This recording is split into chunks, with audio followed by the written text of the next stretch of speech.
Capítulo 28. Cuando recuperé los sentidos, mi rostro estaba mojado, pero las lágrimas. No sabría decir cuánto duró ese estado de insensibilidad. No tenía sistema alguno para darme cuenta del tiempo transcurrido.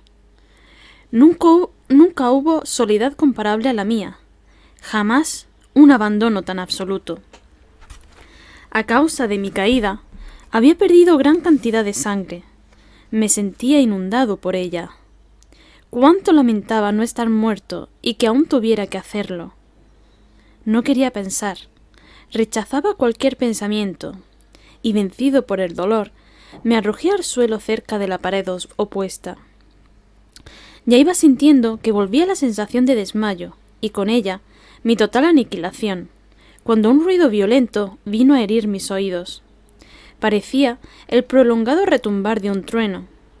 Escuché cómo las ondas sonoras se perdían poco a poco en las lejanas profundidades del abismo. ¿De dónde provenía aquel ruido? Sin duda, de algún fenómeno que tenía lugar en el interior del macizo terrestre. La explosión de un gas o la caída de alguno de los poderosos cimientos del globo. Permanecí escuchando. Quise saber si ese ruido volvería a producirse. Transcurrió un cuarto de hora. El silencio reinaba en la galería. Ni siquiera podía oír los latidos de mi corazón. De repente, mi oreja, aplicada por casualidad a la pared, creyó sorprender unas palabras vagas, lejanas, ininteligibles. Me estremecí. Es una alucinación, pensé. Pero no. Escuchando con mayor atención, percibí realmente murmullos de voces, aunque mi debilidad no me permitió entender lo que decían. Sin embargo, era gente que hablaba. Estaba seguro de ello. Por un instante, temí que aquellas palabras fueran las mías, devueltas por algún eco. Quizás había gritado sin saberlo. Apreté con fuerza los labios y apliqué de nuevo la oreja a la pared. Es cierto, alguien está hablando. Y trasladándome unos pies a lo largo de la muralla, oí claramente. Llegué a captar palabras inciertas, extrañas, incomprensibles. Llegaban a mí, pronunciadas en voz baja, en murmullos, por decirlo así. La palabra Forlorad se repetía varias veces, con acento de dolor. ¿Qué significaba? ¿Quién la pronunciaba? Evidentemente, mi tío o Hans. Pero si yo los oía, ellos también podían hacerlo. ¡Socorro! ¡Aquí! Grité con todas mis fuerzas. Escuché, aceché en la sombra una respuesta, un grito, un suspiro. Nada llegó a mis oídos. Pasaron unos minutos. Un tropel de pensamientos había surgido en mi mente. Pensé que mi voz debilitada no podía llegar hasta donde estaban mis compañeros. ¿Por qué son ellos? ¿Qué otros hombres se habrían sumergido a 30 leguas bajo tierra? Me repetía. Me puse a escuchar de nuevo, paseando mi oreja sobre el muro. Encontré un punto matemático en el que las voces parecían alcanzar su máxima potencia. Volví a escuchar la palabra Forlorad después. Aquel retumbar de trueno me había sacado de mi sopor. No, dije, no. Estas voces no se dejan oír a través del macizo. La pared está hecha de granito y no permitiría que ni siquiera la más fuerte detonación la traspasara. Este sonido me llega a través de la misma galería. Eso significa que se produce un efecto acústico muy particular. Escuché de nuevo, y esta vez sí. Esta vez escuché mi nombre claramente pronunciado a través del espacio. Era mi tío quien lo pronunciaba. Discutía con el guía y la palabra Forlorad era danesa. Entonces lo comprendí todo. Para hacerme oír tenía que hablar precisamente a lo largo de aquella muralla que servía para conducir mi voz como el hilo conduce la electricidad. No tenía tiempo que perder. Si mis compañeros se alejaban unos pasos, el fenómeno acústico quedaría destruido. Me acerqué, pues, a la muralla y pronuncié estas palabras lo más claramente posible. Tío Lidenbrock. Esperé con la más viva ansiedad. El sonido no posee una gran rapidez. La densidad de las capas de aire no aumenta su velocidad, solo su intensidad. Transcurrieron unos segundos que me parecieron siglos, y al final estas palabras llegaron a mis oídos. «Axel, Axel, ¿eres tú?»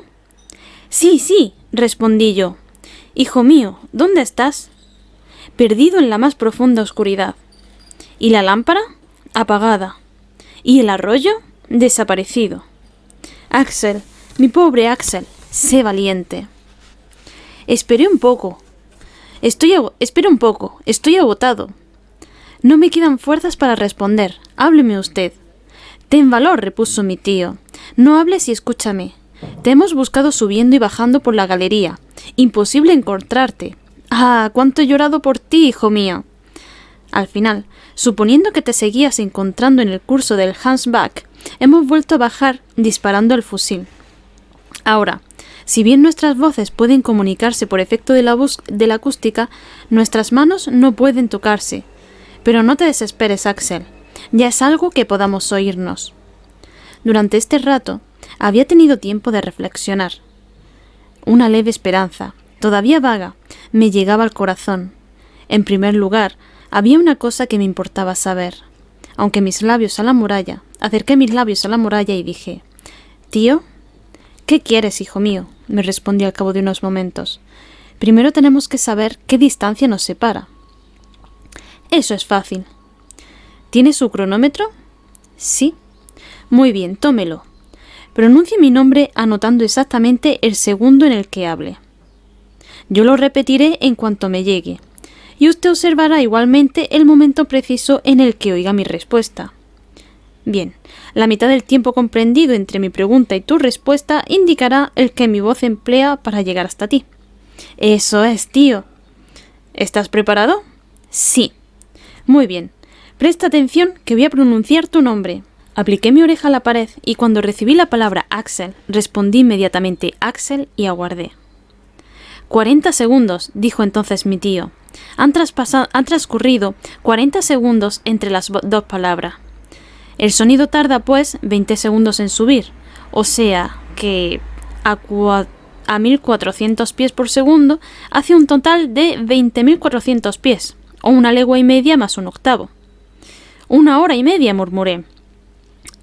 Eso se puede cubrir, Axel, pero ¿hay que subir o bajar? Bajar, y te diré por qué. Hemos llegado a un extenso espacio en el que desemboca un gran número de galerías.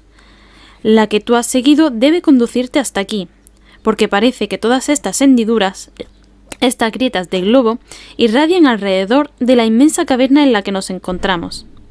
Levántate y reemprende la ruta. Camina, arrástrate si es preciso.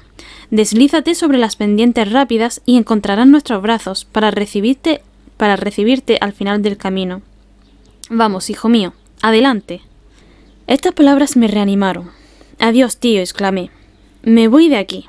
Nuestras voces no podrán comunicarse más entre ellas desde el momento en que haya dejado este lugar. Adiós, pues. Hasta pronto, Axel, hasta pronto. Tales fueron las últimas palabras que escuché. Esta sorprendente conversación efectuada a través de la masa terrestre, intercambiada a más de 1 legua de distancia, terminó con esas palabras de esperanza. Recé una plegaria de agradecimiento a Dios, porque me había llevado, a través de las inmensas sombras, quizás al único punto en el que la voz de mis compañeros podía llegar hasta mí. Tan sorprendente efecto de acústica se explicaba fácilmente por las leyes físicas. Provenía de la forma del pasillo y de la conductibilidad de la roca. Hay muchos ejemplos de esta programación de sonidos no perceptibles en los espacios intermedios. Recuerdo que este fenómeno fue experimentado en varios lugares, entre ellos en la galería interior de la cúpula de San Pablo en Londres, y sobre todo en medio de esas curiosas cavernas de Sicilia, esas mazmorras situadas cerca de Siracusa, entre las cuales la más sorprendente es la conocida con el nombre de la oreja de Dionisios. Estos recuerdos me vinieron a la memoria y vi claramente que, puesto que la voz de mi tío llegaba hasta mí, no existía ningún obstáculo entre nosotros. Siguiendo el camino del sonido, tenía que llegar lógicamente a su destino. Yo también. si las fuerzas no me traicionaban. Así que me levanté. Más que caminar, me arrastré. La pendiente era bastante rápida. Me deslicé por ella. Pronto, la rapidez del descenso aumentó en una espantosa proporción, amenazando con convertirse en una caída. No tenía fuerzas para detenerme. De repente, me faltó el suelo bajo los pies. Me sentí caer rebotando sobre las asperezas de una galería vertical, un verdadero pozo. Mi cabeza dio contra una roca aguda y perdí el conocimiento. Capítulo 29.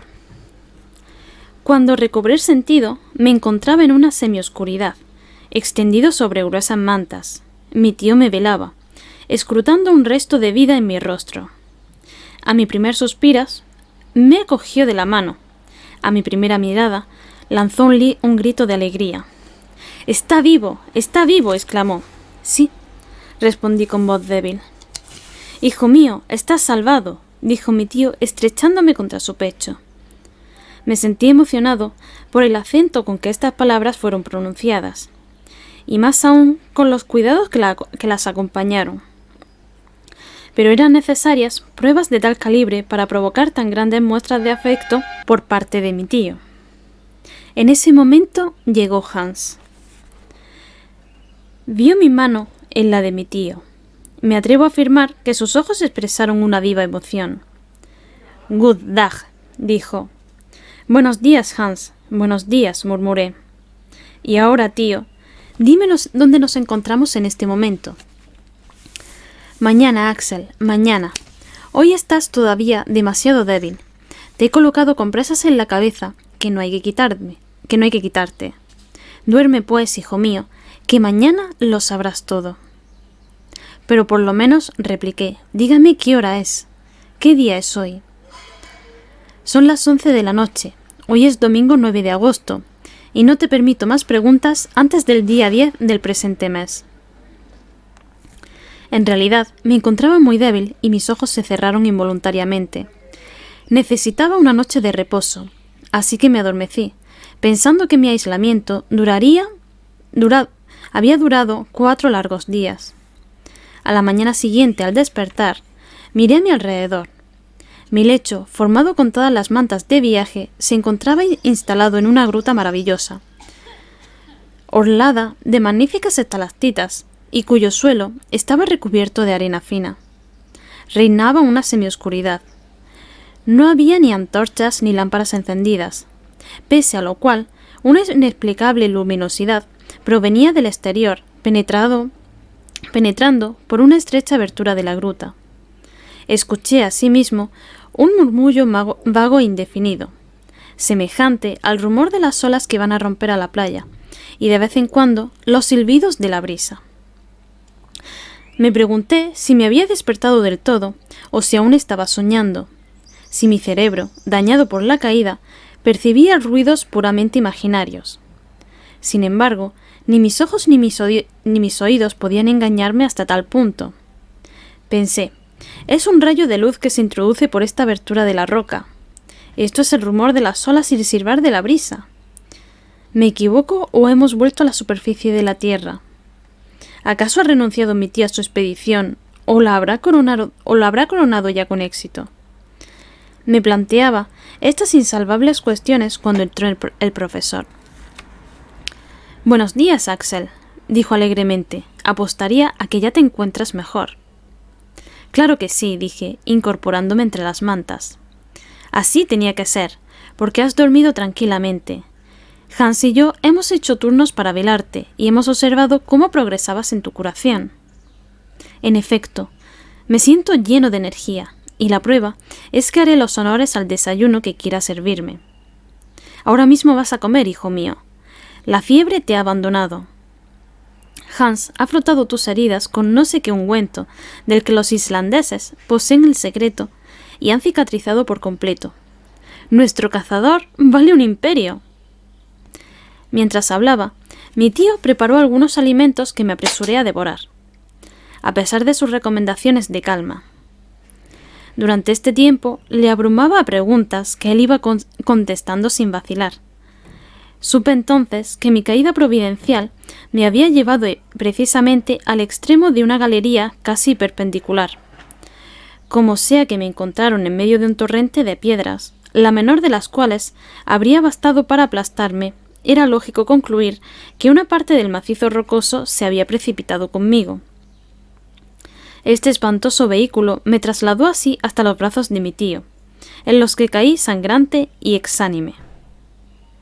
Realmente, me dijo, es extraño que no te hayas matado 1000 veces. Por Dios, no nos separemos más, porque nos arriesgaremos a no volver a vernos. ¿No nos separemos más? ¿No había terminado el viaje? Abrí los ojos con asombro, lo que provocó esta inmediata interrogación. ¿Qué te pasa, Axel? Tengo que hacerle una pregunta. ¿Dice que me encuentro sano y salvo? Sin duda alguna. ¿Con todos los miembros intactos? Todos. ¿Y mi cabeza? Tu cabeza, salvo algunas contusiones, está perfectamente colocada sobre tus hombros. Pues bueno, temo que mi cerebro haya sido dañado. ¿Dañado? Sí. ¿Hemos vuelto a la superficie del globo? Claro que no. Entonces tengo que estar loco, porque noto la luz del día, oigo el ruido del viento que sopla y del mar que rompe. ¡Ah! ¿Es eso?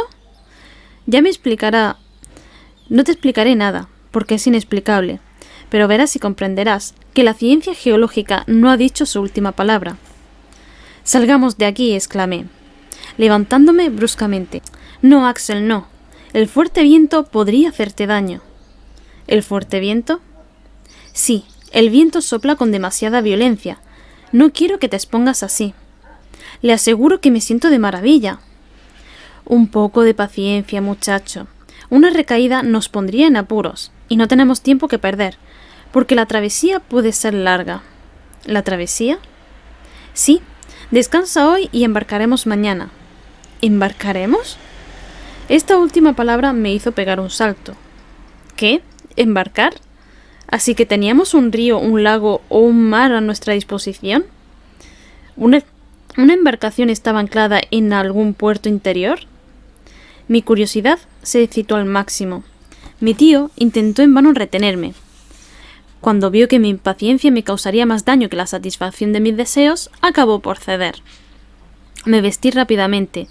Como mayor precaución, me envolví en una de las mantas y seguí la gruta. Capítulo 30. Al principio no vi nada. Mis ojos, desacostumbrados a la luz, se cerraron bruscamente. Cuando pude volver a abrirlos, me quedé más estupefacto que maravillado. «¡El mar!», exclamé. «Sí», respondió mi tío, «el mar Lidenbrock. Supongo que ningún navegante me disputará el honor de haberlo descubierto, y el derecho a darle mi nombre». Una considerable superficie de agua, el principio de un lago o de un océano, se extendía más allá de los límites que abarcaba la vista. La orilla, sumamente recortada, ofrecía a las ondulaciones de las rocas el contacto con una arena fina, dorada, sembrada de pequeñas conchas, dentro de las cuales vivieron los primeros seres de la creación. El sonido del oleaje, al romper en la costa, era el típico de los espacios cerrados e inmensos. Una ligera espuma se levantaba al soplo de un viento moderado, y algunas salpicaduras me alcanzaban en el rostro. Sobre esa playa ligeramente inclinada, a unas 100 toesas de la cresta de las olas, venían a morir unas enormes masas rocosas que se elevaban ensanchándose hasta una altura considerable. Algunas, rasgando la orilla, con sus agudas aristas formando cabos y promontorios roídos por los dientes de la resaca. Más lejos, la vista revelaba todo el conjunto, netamente perfilado sobre el fondo brumoso del horizonte. Era un verdadero océano, con el contorno caprichoso de cualquier playa terrestre, aunque desierta y con un aspecto inquietantemente salvaje. Si mi mirada podía pasearse por ese mar, era porque una luz especial lo mostraba en sus menores detalles. No se trataba de la luz del sol. Con sus rayos deslumbradores y la espléndida irradiación de sus destellos, ni el pálido y vago resplandor del astro nocturno, que no es sino un reflejo del calor. No. El poder iluminador de aquella luz, su temblorosa difusión, su blancura clara y seca, la escasa elevación de su temperatura, su brillo superior al de la luna, denotaban su origen eléctrico. Era como una aurora boreal, un fenómeno cósmico situado que llenaba aquella caverna capaz de albergar un océano. La bóveda, suspendida por encima de mi cabeza, el cielo, si se le quiere llamar así, parecía hecho de grandes nubes, vapores móviles y cambiantes, que por efecto de la condensación, en determinados días, debían de producir lluvias torrenciales. Hubiera jurado que bajo una presión atmosférica tan fuerte no podría tener lugar la evaporación del agua, y sin embargo, por alguna razón física que se escapaba a mi consideración, en el aire flotaban grandes nubarrones. Más aún, hacía buen tiempo. Las capas eléctricas generaban sorprendentes juegos de luz en las nubes más elevadas. Densas sombras se dibujaban en sus volutas inferiores, y a menudo, entre dos estratos separados, un rayo se proyectaba hacia nosotros con notable intensidad. Pero en realidad no se trataba del sol, pues su luz no daba calor. El efecto resultaba triste, melancólico en extremo. En lugar de un firmamento cuajado de estrellas, sentía que por encima de aquellas nubes, una bóveda de granito me aplastaba con todo su peso. Y aquel espacio, por inmenso que fuera, no era suficiente para permitir la ruta del menos ambicioso de los satélites. Recordé entonces la teoría de un capitán inglés que comparaba la Tierra con una enorme esfera hueca, en el interior de la cual el aire se mantenía luminoso a consecuencia de la presión, mientras que dos astros, Plutón y Proserpina, trazaban allí dentro sus misteriosas órbitas. ¿Tendría razón? Estábamos realmente aprisionados en una enorme excavación. No podíamos calcular su anchura, porque la playa se extendía hasta perderse de vista, ni su longitud, porque la mirada se detenía pronto ante una línea indefinida del horizonte. En cuanto a su altura, debía de sobrepasar varias leguas. La mirada no distinguía dónde se apoyaba esta bóveda en sus contrafuertes de granito. No obstante, había alguna nube suspendida en la atmósfera cuya elevación podía estimarse en 2000 toesas, una altitud superior a la de los vapores terrestres y sin duda debida a la considerable densidad del aire. La palabra caverna me resulta insuficiente para describir este inmenso lugar.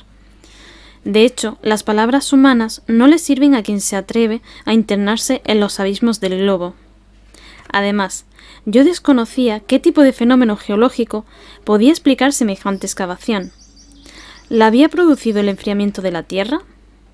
Sabía, por los relatos de los viajeros, que existían ciertas cavernas célebres, aunque ninguna de tales dimensiones.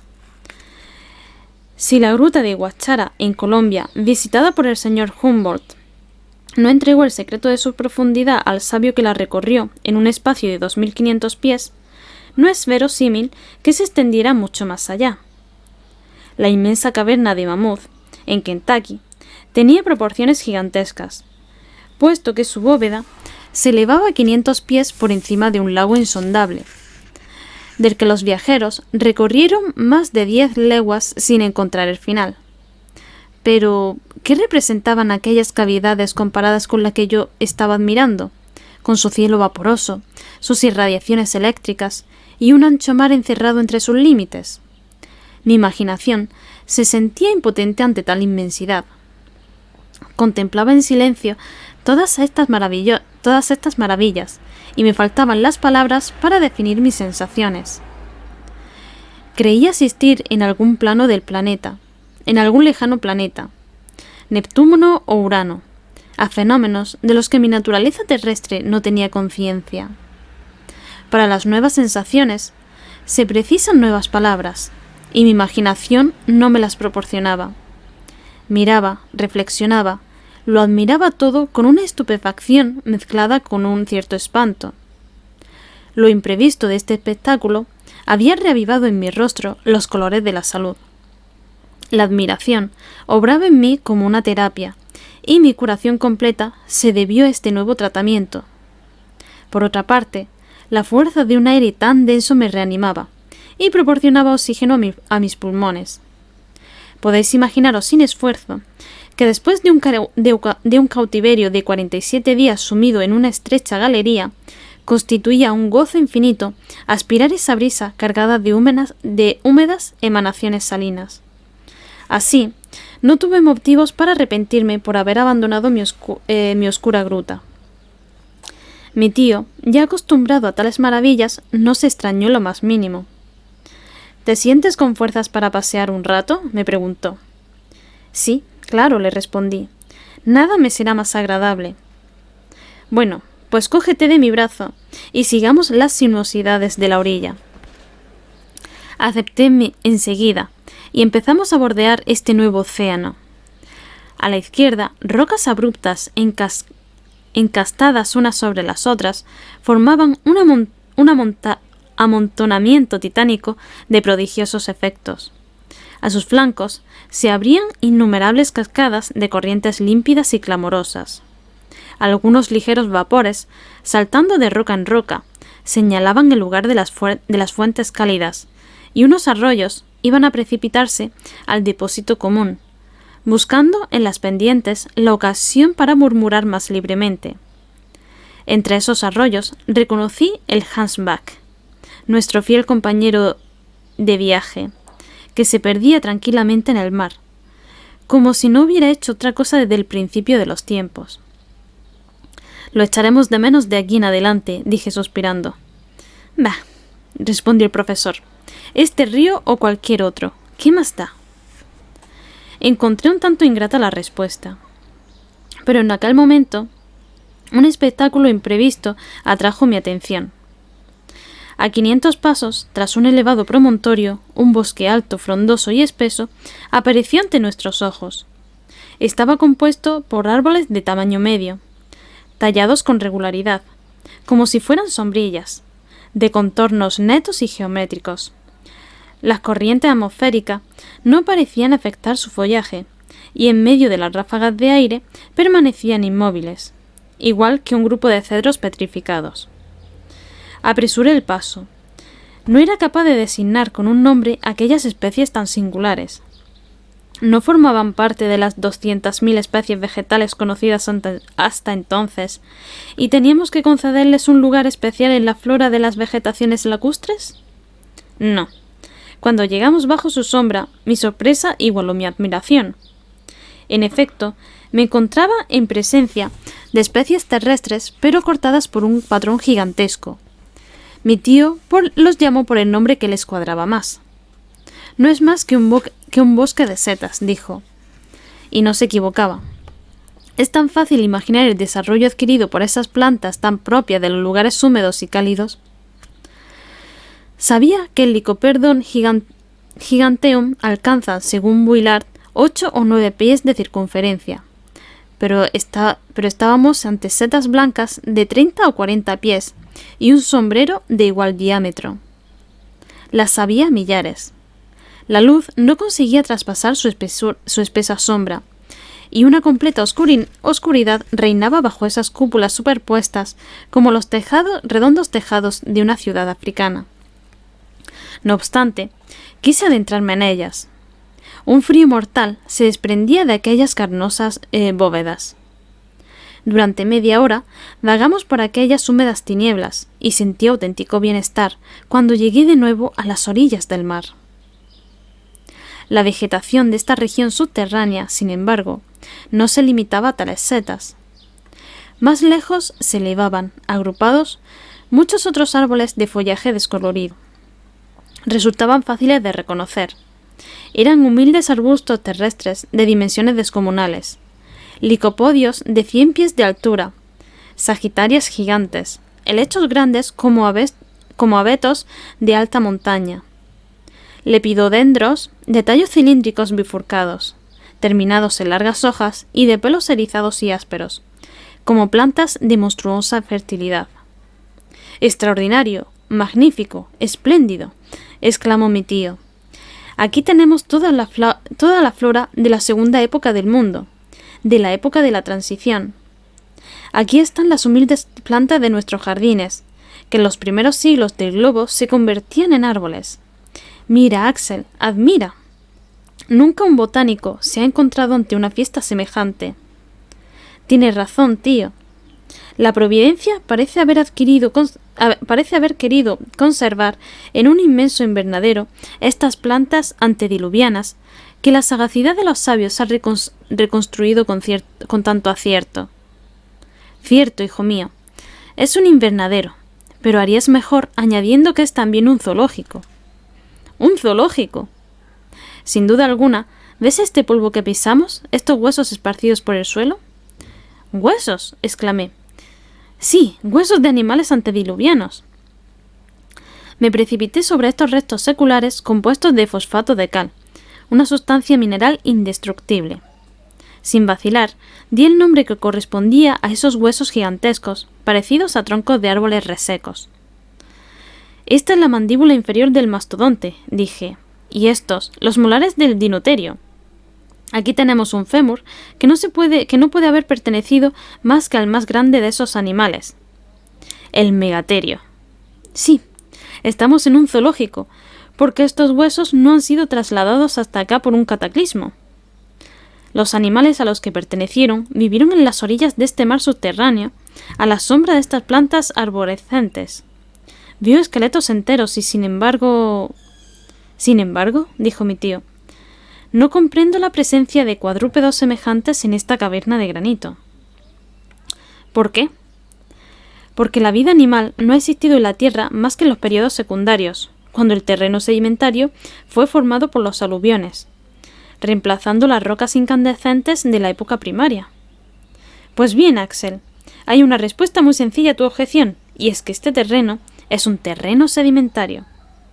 ¿Cómo? ¿A una profundidad semejante por debajo de la superficie de la Tierra? Sin duda, y puede explicarse geológicamente. En cierta época, la Tierra estaba formada solo por una corteza elástica, sometida a movimientos alternativos de arriba a abajo, en virtud de las leyes de la atracción. Es probable que se produjeran hundimientos del suelo y que una parte de los terrenos sedimentarios fuera arrastrada al fondo de las simas abiertas de improviso. Debió de ser así. Pero si los animales antediluvianos vivieron en estas regiones subterráneas, ¿quién nos dice que alguno de estos monstruos no esté vagando aún en medio de estos bosques sombríos o detrás de estas rocas escarpadas? Al venirme esta idea a la cabeza, miré no sin temor hacia los diversos puntos del horizonte, pero ningún ser vivo apareció por aquellas desiertas riberas. Me sentía un poco fatigado, así que fui a sentarme al extremo de un promontorio, al pie del cual el oleaje rompía con estrépito. Desde allí, la vista abarcaba toda la bahía formada por una curvatura de la costa. Al fondo se encontraba una pequeña ensenada situada entre las rocas piramidales. Sus aguas dormían al abrigo del viento. Un bergantín y 2 o 3 goletas hubieran podido anclar allí perfectamente. Incluso soñé con ver salir de un momento a otro algún navío con velas desplegadas, hacia mar adentro, bajo la brisa del sur. Pero esta ilusión se disipó rápidamente. Éramos las únicas criaturas vivientes en aquel mundo subterráneo. Cuando el viento se calmaba, un silencio más profundo que los silencios del desierto descendía sobre las áridas rocas y pesaba sobre la superficie del océano. Intentaba horadar las brumas lejanas, rasgar aquella cortina desplegada sobre el fondo misterioso del horizonte. Cuántas preguntas se agolpaban en mis labios. ¿Dónde terminaba ese mar? ¿Hacia dónde llevaba? ¿Seríamos capaces alguna vez de explorar la orilla opuesta? Mi tío no lo dudaba. Yo lo deseaba y lo temía a la vez. Tras haber pasado una hora contemplando aquel maravilloso espectáculo, retomamos el camino de la playa para regresar a la gruta. Allí caí en un profundo sueño bajo la presión de los más extraños pensamientos.